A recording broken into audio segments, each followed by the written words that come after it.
எப்போதுமே இந்த பகுதி என்பது திராவிட முன்னேற்ற கழகத்துடைய கோட்டை என்பதை தொடர்ந்து நிரூபித்துக் கொண்டிருக்கின்ற நமது உடன்பிறப்புகள் அனைவரும் உணர வேண்டியது ஒன்றே ஒன்றுதான்.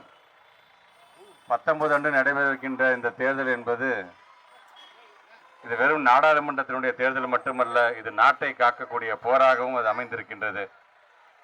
குறிப்பாக நமது மாண்புமிகு தமிழ்நாட்டு முதலமைச்சர் இன்றைக்கு இந்திய கூட்டணியை வழிநடத்தும் பொழுது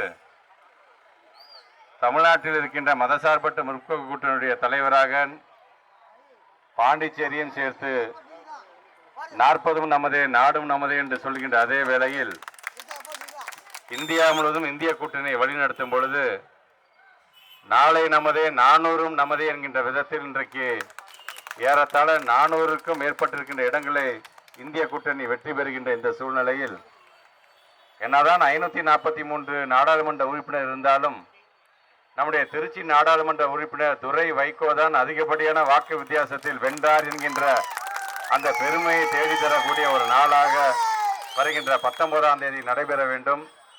ஆக நீங்களாம் மறந்து விடாதீர்கள், மறந்து இருந்து விடாதீர்கள்.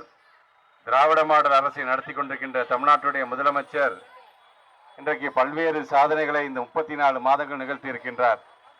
அந்த சாதனைகளுக்கெல்லாம் நீங்கள் அங்கீகாரம் வழங்குகின்ற நாளாக, நற்சான்றிதழ் வழங்குகின்ற நாளாக வருகின்ற 19ஆம் தேதி அன்று நடைபெறுகின்ற தேர்தலில் வாக்குச்சாவடிக்கு செல்லும் பொழுது அங்கே ஓட்டு போடுற மிஷின்ல 5வது இடத்தில் இருக்கின்ற பெயர் தான் நம்முடைய வெற்றி வேட்பாளர் துரை வைகோவுடைய பெயர். அது பக்கத்திலே பார்த்தீங்கன்னா தீப்பெட்டி சின்னம் இருக்கும். அது பக்கத்திலே அந்த பொத்தான் இருக்கும். அதை நீங்கள் அழுத்த வேண்டியதுதான். ஓட்டும் போடும்போது மட்டும்தான் நம்முடைய துரை வைகோடைய பெயர் 5வது இடத்தில் இருக்கும். ஜூன் 4ஆம் தேதி ஓட்டு எண்ணும் பொழுது துரை வைகோ முதலிடத்தில் வந்தார். அதிகப்படியான வாக்கு வித்தியாசத்தில் வென்றால் நீங்கள் நல்ல செய்தியை நீங்கள் பெற்றுத்தர வேண்டும்.